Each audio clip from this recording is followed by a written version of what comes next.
Donc aujourd'hui, on va parler d'un sujet qui est vraiment très important et qui s'appelle une nouvelle créature en Christ. Donc le titre du sujet, c'est une nouvelle créature en Christ. Je pense que vous avez déjà entendu cette notion de nouvelle créature, mais on va vraiment analyser bibliquement ce que ça veut dire et aller dans sa signification. Et on va aller, si vous voulez bien, à 2 Corinthiens chapitre 5. 2 Corinthiens chapitre 5 au verset 17. Qui est quand même un passage assez célèbre qui nous parle justement de cette notion de nouvelle créature. Donc 2 Corinthiens chapitre 5 au verset 17 nous dit « Par conséquent, si quelqu'un est en Christ, il est une nouvelle créature, les choses anciennes sont passées, voici, toutes choses sont devenues nouvelles. » Donc on voit dans ce verset la notion de nouvelle créature. Et qu'est-ce que cela signifie bibliquement? C'est ce qu'on va étudier aujourd'hui avec des écritures. Et voilà, j'ai à peu près 30-35 minutes, donc je vais essayer de condenser un peu. Donc si vous voulez prendre des notes, vous pouvez, parce que je vais quand même aller dans beaucoup d'écritures, donc si vous voulez les revoir chez vous. Et puis c'est pas un sermon qui parle de comment marcher par l'esprit. C'est pas un sermon qui vous aidera justement dans votre vie de chrétien, mais c'est plus un sermon qui définit qu'est-ce que ça veut dire que la nouvelle créature, et qu'est-ce que ça signifie dans notre vie à nous. Donc pour introduire déjà, je pense que beaucoup de gens le savent, mais comment on devient une nouvelle créature? Donc c'est ce qu'on appelle la nouvelle naissance. Et en Jean chapitre 1, au verset 12 et 13, il nous est dit « Mais à tous ceux qui l'ont reçu, à eux il a donné le pouvoir de devenir les fils de Dieu, c'est-à-dire à ceux qui croient en son nom, lesquels sont nés non du sang, ni de la volonté de la chair, ni de la volonté de l'homme, mais de Dieu. » Donc déjà, comment on devient une nouvelle créature? C'est dit à ceux qui croient en son nom. Donc c'est important de savoir que la plupart des gens le savent, mais c'est en croyant en Jésus-Christ qu'on est sauvé. On reçoit la vie éternelle comme une grâce, et c'est sans les œuvres. Dieu ne nous demande aucune œuvre avant ni après, on est sauvé seulement par sa grâce, et c'est un événement, c'est-à-dire que lorsque vous avez mis votre foi en Jésus-Christ, vous avez la nouvelle naissance, c'est votre esprit qui est sauvé. Donc votre esprit est sauvé le jour de votre salut, et donc c'est ça, cette notion de nouvelle créature en Christ, c'est la notion du fait que quand vous avez mis votre confiance en Jésus-Christ, et Dieu vous a sauvé, il a fait de vous une nouvelle créature. Et donc dans ce verset, il est dit... Par conséquent, si quelqu'un est en Christ, il est une nouvelle créature. Donc quand vous êtes une nouvelle créature, vous êtes en Christ, parce que vous êtes un enfant de Dieu. Et les choses anciennes sont passées. Donc qu'est-ce que ça signifie que les choses anciennes sont passées? Donc si vous voulez bien... non, je vais vous le lire, parce que je ne vais pas pouvoir aller à toutes les écritures avec vous. Donc Galates chapitre 2 au verset 20, qui est un verset aussi assez courant, qui nous dit « Je suis crucifié avec Christ, néanmoins je vis. Cependant pas moi, mais Christ vit en moi, et la vie que je vis maintenant dans la chair, je la vis par la foi du Fils de Dieu, qui m'a aimé et s'est donné lui-même pour moi. » Et ce qui est intéressant à noter, c'est au début où il est dit « Je suis crucifié avec Christ ». Donc, qu'est-ce que ça veut dire? Ça veut dire que nous sommes crucifiés avec Christ le jour de notre salut. Parce que notre chair a été crucifiée avec lui, et c'est ce que signifie les choses anciennes sont passées. Les choses anciennes sont passées, ça veut dire que le jour de votre salut, vous avez été crucifié, vous avez crucifié votre chair avec Jésus-Christ. Et donc, vous êtes pardonné de vos péchés, que Dieu vous voit sans péché, parce que Jésus-Christ a porté vos péchés, et que votre chair a été crucifiée avec lui. Et c'est votre vieil homme, donc la chair, qui a été crucifiée avec Jésus-Christ. Allez à Romains chapitre 6, si vous voulez bien. On va lire le verset 6 jusqu'au verset 8, qui nous parle encore de cette notion du fait d'être crucifié avec Jésus-Christ. Donc, Romains chapitre 6, verset 6, qui nous dit...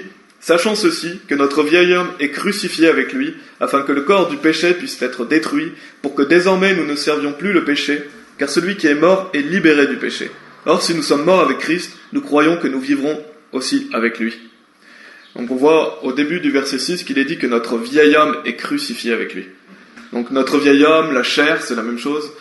Notre corps de péché, c'est ça qui a été détruit le jour où on a cru en Jésus-Christ, parce qu'il a été crucifié avec Christ. Et donc Dieu nous dit qu'on est mort au péché. Et donc c'est ça, cette notion de les choses anciennes sont passées, c'est que le jour où vous avez cru en Jésus-Christ, votre chair est morte avec Christ. Et Jésus nous a libérés du péché, donc comme je l'ai dit, c'est son sang qui nous pardonne entièrement et complètement de tous nos péchés, quand on met sa confiance en lui.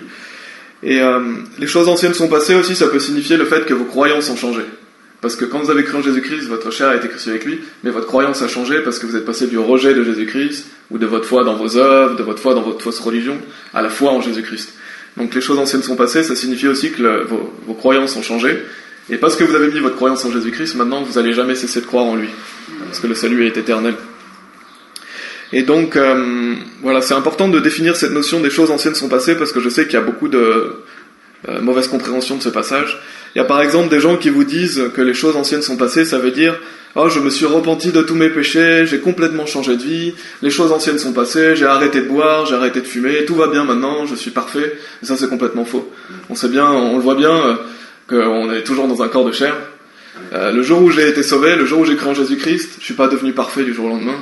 J'ai pas arrêté toute chose, je pouvais encore pécher, et je pense que c'est pareil pour vous. Je pense que vous savez très bien que le jour où vous avez cru en Jésus-Christ, vous n'avez pas arrêté de faire tous vos péchés, vous n'avez pas changé de vie.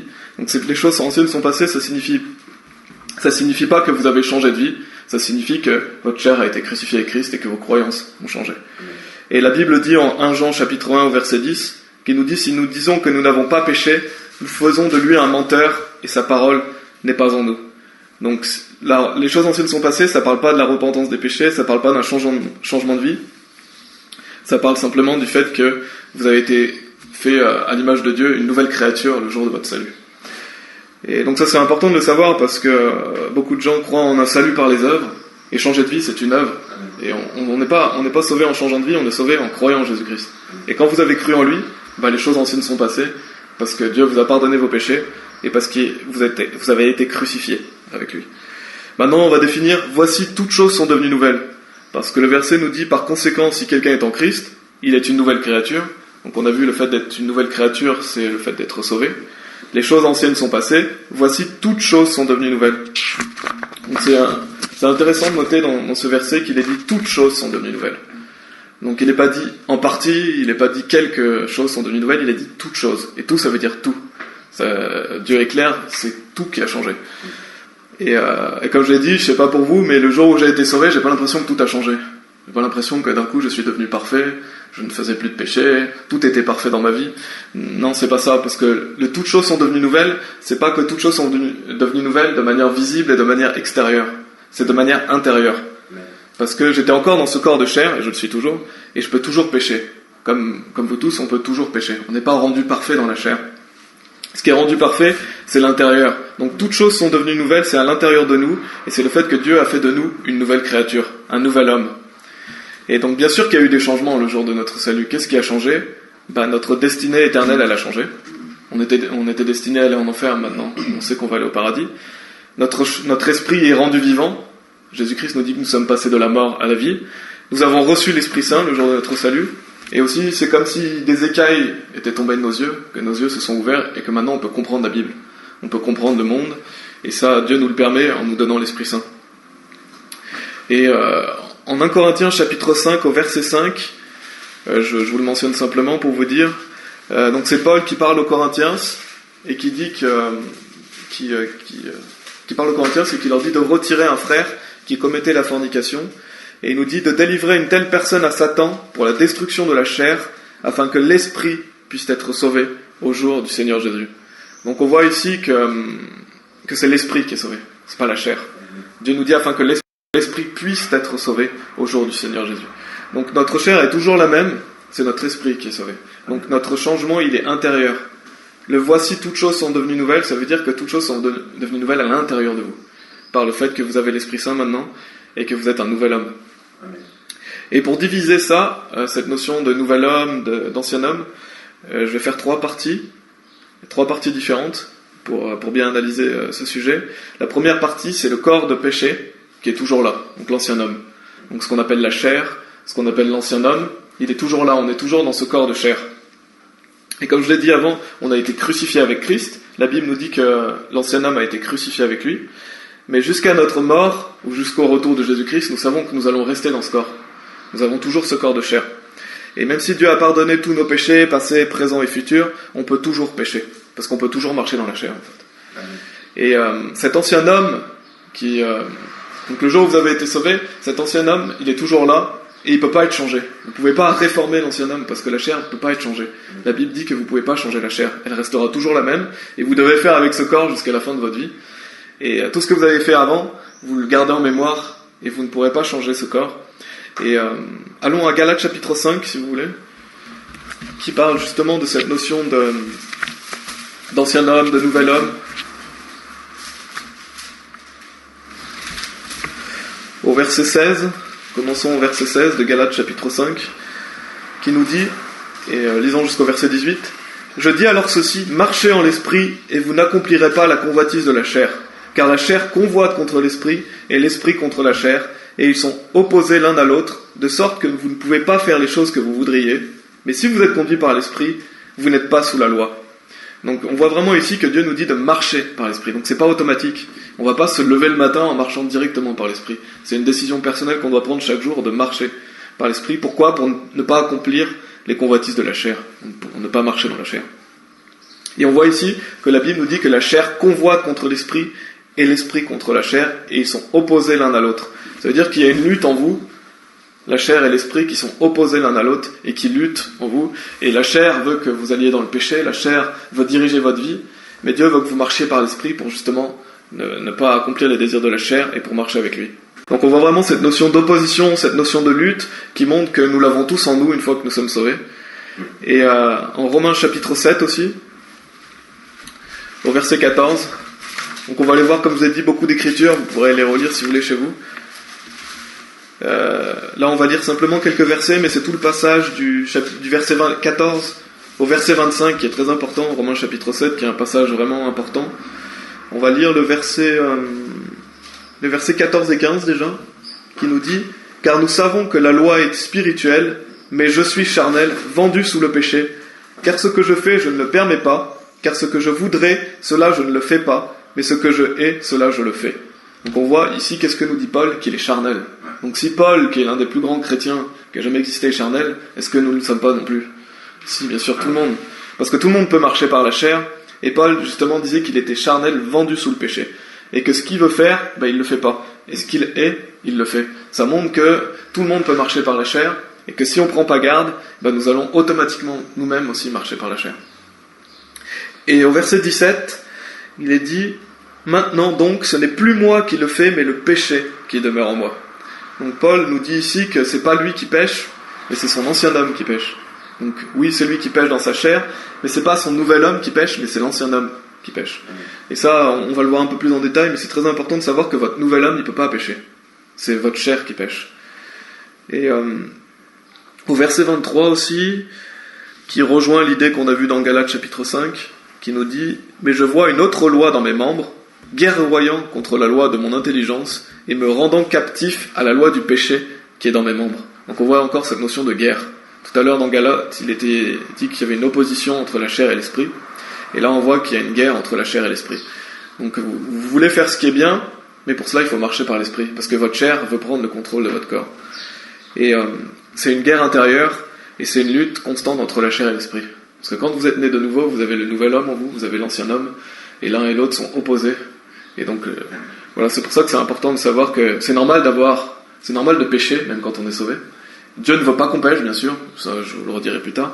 On n'a aucune excuse pour le péché, mais sachez que vous avez toujours un corps de chair, et qu'il faut justement marcher par l'esprit. Donc là on va voir, ça c'est cette notion de le corps de péché, donc la notion d'ancien homme. Et maintenant on va voir cette notion de nouvel homme, donc la nouvelle créature. Et c'est une deuxième partie pour étudier cette notion de nouvel homme. En 1 Jean chapitre 3, si vous voulez y aller.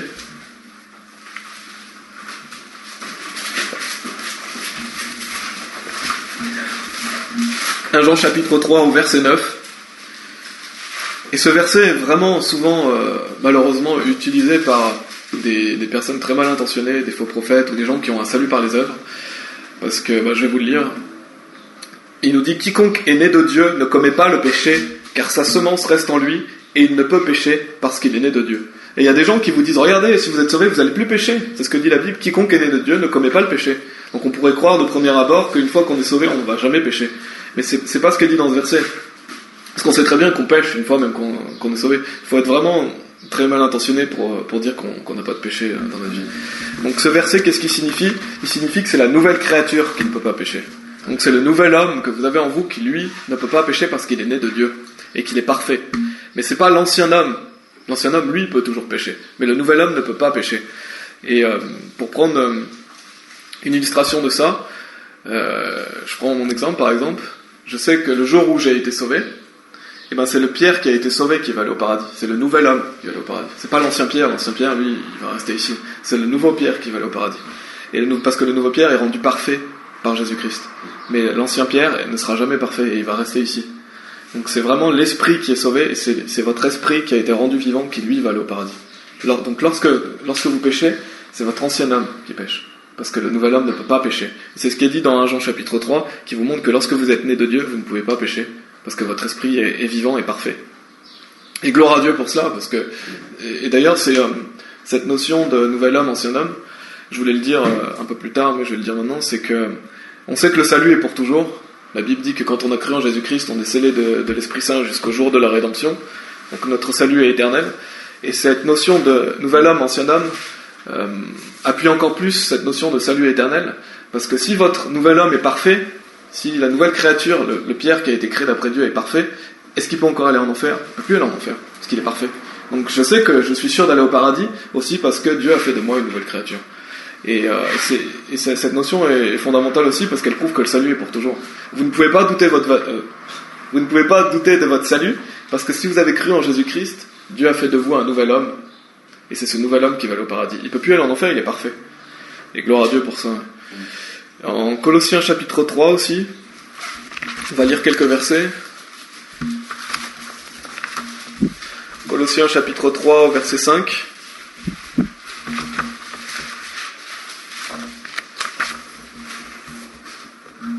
Qui nous dit « Mortifiez donc vos membres, lesquels sont sur la terre, fornication, impureté, affection démesurée, mauvaise concupiscence et convoitise qui est idolâtrie, car c'est à cause de ces choses que le courroux de Dieu vient sur les enfants de la désobéissance, dans lesquels vous aussi avez marché autrefois, lorsque vous viviez en elles, mais maintenant vous rejetez aussi toutes celles-ci, colère, courroux, malice, blasphème, conversation répugnante sortant de votre bouche.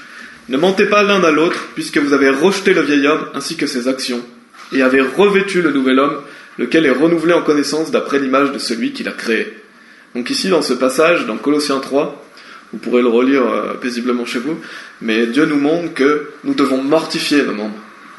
Et il est dit « Mortifiez donc vos membres, lesquels sont sur la terre, fornication, impureté, affection démesurée, mauvaise concupiscence, convoitise qui est idolâtrie. » Après, il parle aussi de la colère, du courroux, de la malice. Et pourquoi il nous dit ça? Parce que c'est possible pour quelqu'un de sauvé de faire ces choses. Parce que sinon, il ne nous dirait pas de mortifier nos membres pour ne pas faire ces choses. Si c'était automatique, une fois qu'on est sauvé, de ne pas faire ça, alors ce passage n'aurait aucun sens. Mais ce passage, il a du sens. Pourquoi? Parce que Dieu nous avertit que même un chrétien sauvé peut pratiquer ce genre de péché. C'est pour ça qu'on doit mortifier nos membres, qu'on doit mortifier l'ancien homme. Il nous dit de rejeter le vieil homme pour revêtir le nouvel homme.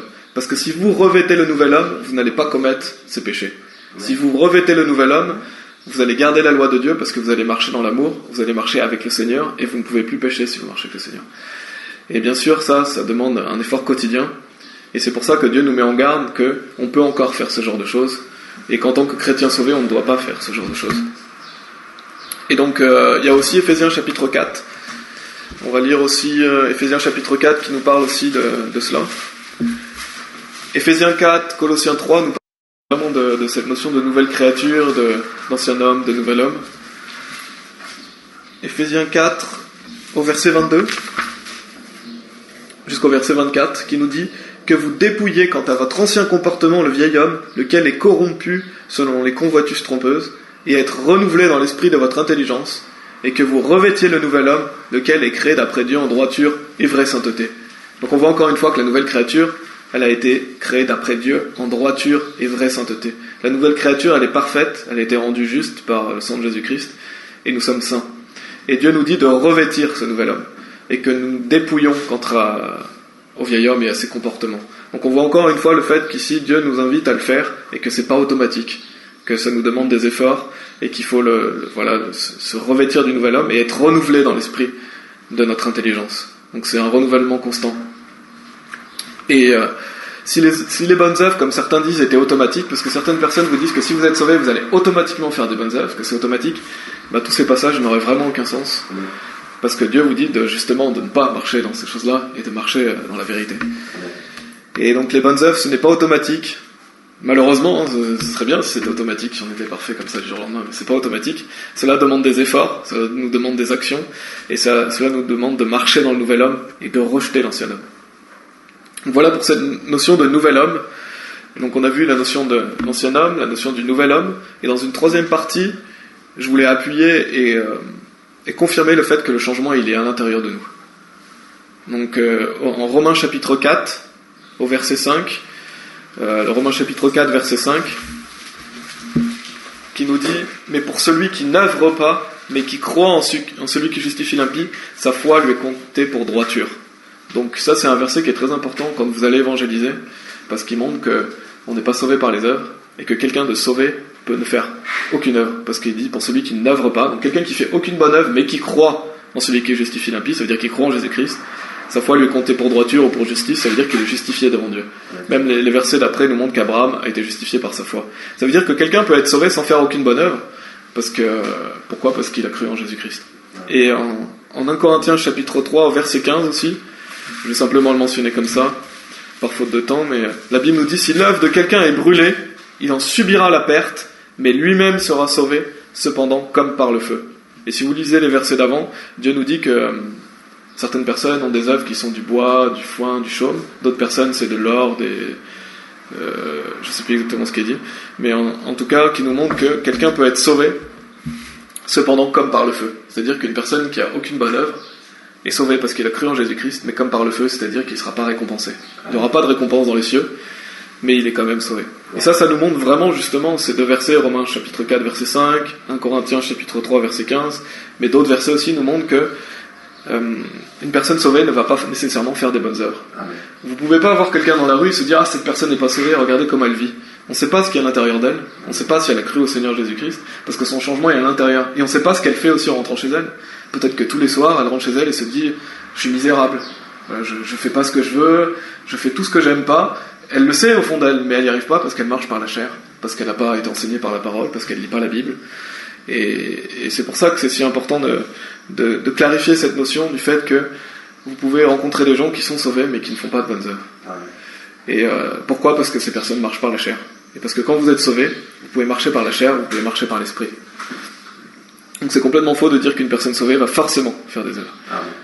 Et malheureusement, beaucoup de chrétiens marchent dans la chair. Et c'est pourquoi vous voyez peu de gens venir à l'église.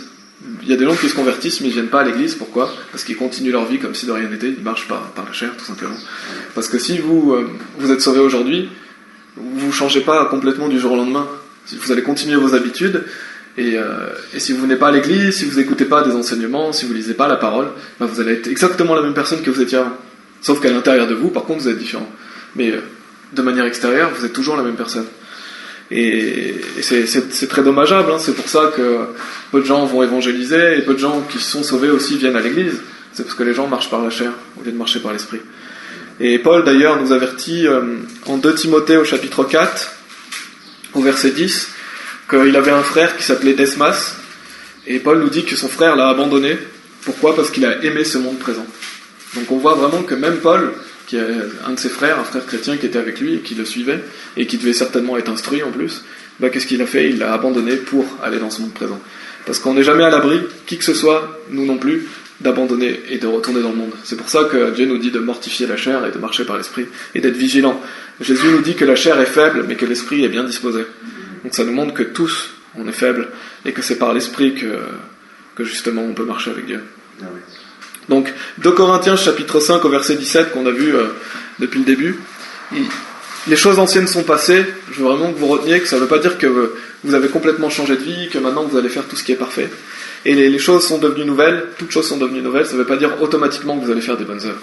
Ce que ça veut dire, les choses anciennes sont passées, ça veut dire que votre chair et votre ancien homme a été crucifié avec Christ, que vous avez été libérés de vos péchés, et que toutes choses sont devenues nouvelles, ça veut dire que maintenant, à l'intérieur de vous, vous avez l'Esprit Saint, vous êtes une nouvelle créature. Et d'ailleurs, Paul disait qu'il était charnel. Il ne faut jamais oublier le fait que Paul disait qu'il était charnel. Et bien sûr, maintenant, je ne vais pas vous dire ne faites pas de bonnes œuvres, tout va bien, restez dans votre chair. Non, je vous encourage à faire des bonnes œuvres. Et Dieu vous encourage vraiment à faire des bonnes œuvres. D'ailleurs, en Éphésiens chapitre 2, au verset 10, qui suit les célèbres versets sur le salut, qu'on est sauvé par la grâce, par la foi, Dieu nous dit directement après le salut, justement, parce qu'Éphésiens chapitre 2, verset 10, c'est après les versets sur le salut, il nous dit « Car nous sommes son ouvrage, créé en Christ Jésus, à de bonnes œuvres, lesquelles Dieu a ordonnées d'avance, afin que nous marchions en elles. » Donc Dieu a déjà prévu des bonnes œuvres pour vous, et il veut que vous marchiez en elles. Il les a ordonnées d'avance afin que nous marchions en elles. Mais c'est pas automatique, comme je l'ai dit, ça demande un effort. Et je vous encourage vraiment à servir Dieu, à œuvrer pour Dieu, à ne pas marcher par la chair, et voilà, à vivre la vie chrétienne avec le Seigneur. Parce qu'être sauvé, on sait que c'est facile. La Bible dit crois au Seigneur Jésus-Christ et tu seras sauvé. Donc le jour où vous avez mis votre confiance en lui, vous êtes sauvé. Bien sûr, c'est toute votre confiance que vous devez mettre en lui. C'est pas une confiance un peu en lui, un peu dans vos anciennes bonnes œuvres, dans vos bonnes œuvres que vous ferez plus tard, mais c'est en lui qu'il faut la mettre. Et si vous l'avez mis, vous avez reçu ce cadeau de la vie éternelle. Mais après, la vie chrétienne, elle est difficile. La vie chrétienne, elle est longue, parce que vous allez la vivre jusqu'à votre mort ou jusqu'au retour de Jésus-Christ. Et salut et vie chrétienne, c'est deux choses qui sont vraiment distinctes, qu'il faut toujours garder à l'esprit. Le salut, c'est un événement. Le jour où vous avez été sauvé, vous êtes assuré d'aller au paradis. Dieu a fait de vous une nouvelle créature. Alors que la vie chrétienne, c'est un processus. C'est tous les jours de votre vie. Le jour où vous êtes sauvé, la vie chrétienne commence, et ça durera jusqu'à la fin. Et ce processus, ça demande des efforts, ça demande des œuvres, ça demande de marcher par l'esprit, ça demande de mortifier la chair, ça demande de gagner la bataille intérieure entre la chair et l'esprit, entre l'ancien homme et le nouvel homme. Et c'est une course. Paul nous parle de la notion du fait que la vie chrétienne est une course. Le salut, c'est pas une course. Le salut, c'est uniquement en Jésus-Christ, vous êtes sauvé, c'est un événement. Après, la vie chrétienne, c'est une course. Et pourquoi vous courez ? Par amour de Dieu, par amour des personnes qui ne sont pas sauvées, enfin de votre prochain, par volonté de ne pas être châtié aussi, parce que si vous marchez par la chair, Dieu va vous punir, parce qu'il va essayer de vous ramener dans le droit chemin, et par volonté d'être récompensé aussi. Vous serez récompensé, béni sur cette terre, et vous serez récompensé dans les cieux. Et ça, c'est la course de la vie chrétienne qu'on veut faire. Mais cette course n'est pas pour notre salut, cette course, elle est pour les récompenses, elle est par amour. Et voilà, en conclusion, nous devenons une nouvelle créature par la foi en Jésus-Christ. Gardez bien à l'esprit que le changement, il est intérieur, et que si nous ne marchons pas par l'esprit, vous allez voir aucun changement extérieur est visible. Donc vous pouvez avoir des personnes de votre famille qui sont sauvées, vous verrez aucun changement en ces personnes si elles marchent par la chair. Amen. Et une fois que vous êtes sauvés, c'est l'esprit qui est rendu vivant. Et vous aurez une lutte permanente entre le nouvel homme et l'ancien homme. Donc c'est normal, ne vous inquiétez pas, ne vous dites pas par exemple « Ah mais regardez, parce qu'il y a des gens qui peuvent se dire ça et qui malheureusement écoutent des personnes, des faux prophètes par exemple, qui vont leur dire « Ah mais si vous êtes dans tel péché, c'est une preuve que vous n'êtes pas sauvés. » Mais ça c'est faux. On ne peut pas dire à quelqu'un qu'il n'est pas sauvé parce qu'il est encore dans des péchés. Parce que si cette personne par exemple était quelqu'un qui était alcoolique, une personne alcoolique qui a arrêté de boire et qui a été sauvée, cette personne peut très bien retourner dans l'alcoolisme si elle marche par la chair, parce qu'elle l'a été avant. Bien sûr, il ne faut pas que cette personne soit alcoolique, mais pour vous montrer que ça ne va pas être automatique, et si cette personne marche par la chair, elle va continuer les mêmes péchés qu'avant. C'est pour ça qu'il faut marcher par l'esprit. Et donc, ne doutez pas de votre salut. Si vous avez cru en Jésus-Christ, vous êtes sauvés, et votre ancien homme, il est toujours le même, il ne peut pas être changé. C'est dans le nouvel homme que vous devez marcher maintenant, et justement, vous devez prendre ce pas, et décider aujourd'hui que vous allez marcher par l'esprit et que vous allez marcher avec Dieu. Et donc sachez que votre nouvel homme est créé par Dieu, qui a été créé par Dieu, ne peut pas pécher, il est parfait, il ne peut plus aller en enfer, il est sûr à 100% d'aller au paradis, et c'est l'ancien homme qui peut pécher et qui lui ne va pas aller au paradis. Et le temps de notre vie sur terre, il est très important, parce que ça détermine toute notre éternité après. Et si vous péchez, Dieu vous châtiera. Et vous pourrez lire Hébreux chapitre 12, qui montre que lorsqu'on est un enfant, d'ailleurs quand vous êtes sauvé, il y a une différence par rapport à avant aussi, c'est que maintenant Dieu est votre Père. Et la Bible dit que, on va lire Hébreux chapitre 12, juste un petit passage qui nous dit, voilà, au verset 5, Hébreux chapitre 12, « Et vous avez oublié l'exhortation qui vous parle comme à des enfants, mon fils, ne méprise pas le châtiment du Seigneur, ne te laisse pas non plus défaillir lorsque tu es repris par lui, car celui que le Seigneur aime, il le châtie, et fouette tout fils qu'il reçoit. » Et au verset 7, « Si vous endurez le châtiment, Dieu agit envers vous comme envers des fils, car quel fils est celui dont le Père ne châtie pas ?» Et verset 8, « Mais si vous êtes sans châtiment, de quoi tous sont participants, alors vous êtes des bâtards et non des fils. » Donc qu'est-ce que dit Dieu ici ? Que lorsque vous êtes sauvés, il faut vous attendre à être châtié si vous marchez par la chair. Parce que Dieu vous aime et parce que vous êtes son fils.